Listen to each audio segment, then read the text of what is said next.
दिल्ली के लाल किले के पास हुए कार धमाके को लेकर बड़ा अपडेट सामने आया है। अब तक हुई जांच में सामने आया है कि कार में धमाका आत्मघाती नहीं था, बल्कि संदिग्ध ने दबाव में आकर घबराहट में इसे ट्रिगर किया था।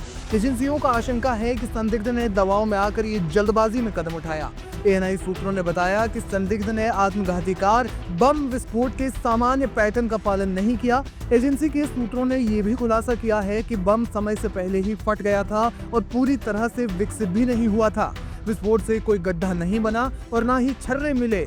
विस्फोट के समय गाड़ी भी चल रही थी और आईईडी में भारी नुकसान करने की क्षमता भी नहीं थी।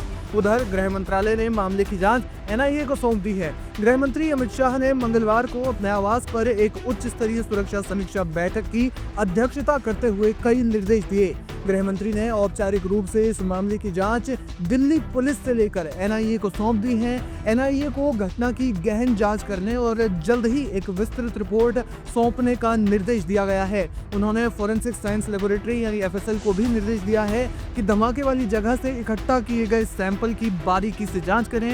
इसके साथ गृह मंत्री ने अपराधियों की तलाश के आदेश भी दिए हैं।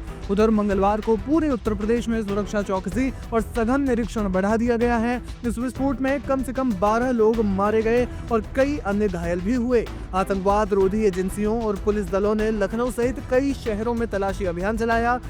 राजधानी लखनऊ में आतंकवाद रोधी दस्ते यानी एटीएस और लखनऊ पुलिस और अन्य केंद्रीय एजेंसियों की एक संयुक्त टीम ने दिल्ली विस्फोट मामले में पहले गिरफ्तार की गई डॉक्टर शाहीन शाहिद कोए मुत्तकीपुर स्थित आवास पर गहन तलाशी अभियान चलाया। सूत्रों ने बताया कि अधिकारियों ने शाहीन के पृष्ठभूमि के बारे में जानकारी जुटाने के लिए दस्तावेज इकट्ठे किए और परिवार के सदस्यों और पड़ोसियों से पूछताछ भी की। शाहीन के पिता सैयद अहमद अंसारी ने संवाददाताओं को बताया कि वह दिल्ली धमाके के मामले में अपनी बेटी की कथित संलिप्तता के बारे में सुनकर हैरान हैं। आपको बता दें कि सुरक्षा एजेंसियों की आरंभिक जांच में लाल किला विस्फोट के तार उस घटना से जुड़े हुए बताए जा रहे हैं, जिनमें कुछ समय पहले आपत्तिजनक पोस्टर्स जम्मू और कश्मीर के श्रीनगर में नौगांव पुलिस चौकी के क्षेत्र में पाए गए थे। इस घटना के बाद एक प्राथमिकी 19 अक्टूबर को दर्ज की गई। आतंकी मॉड्यूल प्रकरण की जांच के दौरान मौलवी इरफान अहमद वाघे को शोपियां से और जमीर अहमद को वाकुड़ा गांदरबल से 20 और 27 अक्टूबर के बीच गिरफ्तार किया गया था।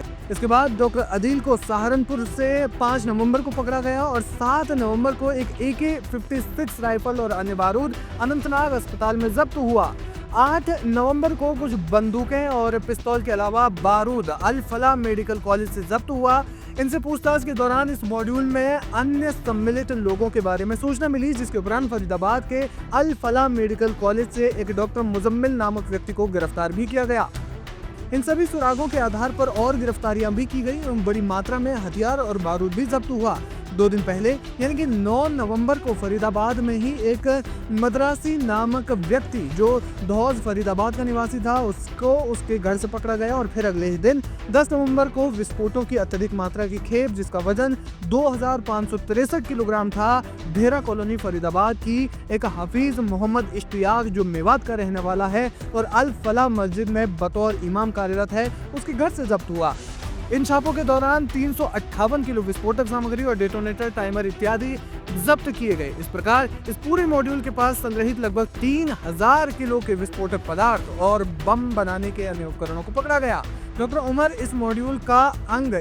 इन सभी कार्रवाइयों के दौरान एक व्यक्ति डॉक्टर उमर जो इस मॉड्यूल का अंग था और अल फलाह मेडिकल कॉलेज में ही कार्यरत था, एजेंसियों की लगातार दबिश के कारण उसने अपना स्थान बदल लिया। लाल किला प्रकरण में जिस गाड़ी में विस्फोट हुआ वह इसी मॉड्यूल की ही डॉक्टर उमर द्वारा चलाई जा रही थी।